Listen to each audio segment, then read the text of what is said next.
जय हिंद। आप सभी का स्वागत है नागलोक जसपुर से। मैं कैसर छत्तीसगढ़िया मित्र व सहयोगी अजीत जायसवाल के साथ। हमारे जसपुर जिले को नागलोक की उपाधि प्राप्त है। हमारा जसपुर जिला आदिवासी बाहुल्य क्षेत्र है और सांपों की अधिक प्रजातियों के पाए जाने, विशेषकर कॉमन क्रेत जो एशिया का सबसे जहरीला सांप है, इसकी अधिकता की वजह से हमारे जसपुर में सर्पदंश से होने वाली मौतों की संख्या भी अधिक है। प्रतिवर्ष कई मासूम अज्ञानता, जागरूकता की कमी की वजह से सर्पदंश के बाद जान गंवा रहे हैं और आज तक जागरूकता पे कोई ठोस कदम नहीं उठाया गया था।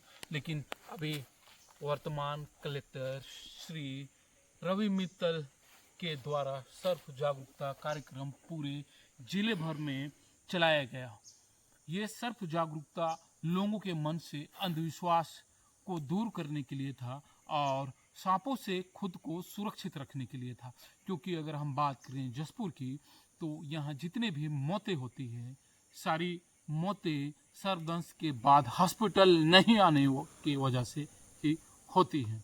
तो हमारे सर्प जन जागरूकता कार्यक्रम का लक्ष्य ही यही था कि लोगों को सांपों से सुरक्षित रखने के उपाय बताए जाएं और सर्पदंश के बाद झाड़ फूंक न कराते हुए हॉस्पिटल मरीज को लाने के लिए प्रेरित किया जाए।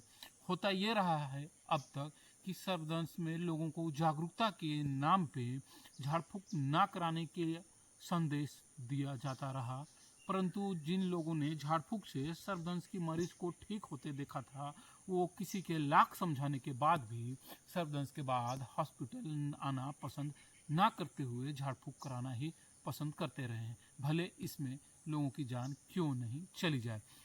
अभी हमारे द्वारा जो सर्प जन जागरूकता पूरे जिले में हमारे कलेक्टर श्री रवि मित्तल के मार्गदर्शन और दिशा निर्देश में जो चलाया गया, इसमें लोगों को बताया गया कि झाड़ फूंक से जो आप मरीजों को ठीक होते देखे उसकी वजह क्या थी। जैसे पहला मामला ये आता है कि ऐसे सांप जिनमें जहर ना हो और जिसे लोगों के द्वारा जहरीला समझ लिया जाए। जैसे ये है कोपरहेड ट्रिंकेट, हिंदी में ताम्र अलंकृत और हमारे स्थानीय बोली में भाषा में इसे पठारनाक कहा जाता है और ये बिन जहर का सांप है। ऐसे बहुत सारे सांप हैं हमारे जसपुर में ही जो बिना जहर के होते हुए उन्हें लोगों के द्वारा जहरीला समझ लिया जाता है।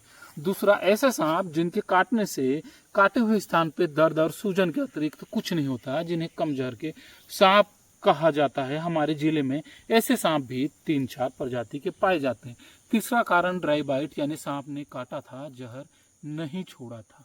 ये गांव-गांव कलेक्टर साहब के मार्गदर्शन में अब तक 35 जगह कैंप लगाया जा चुका है और हजारों लोग हमारे सर्प जन जागरूकता में जुड़ के इस अभियान को आगे बढ़ा रहे हैं, जिससे यहाँ के लोगों की जान बचाई जा सके। मैं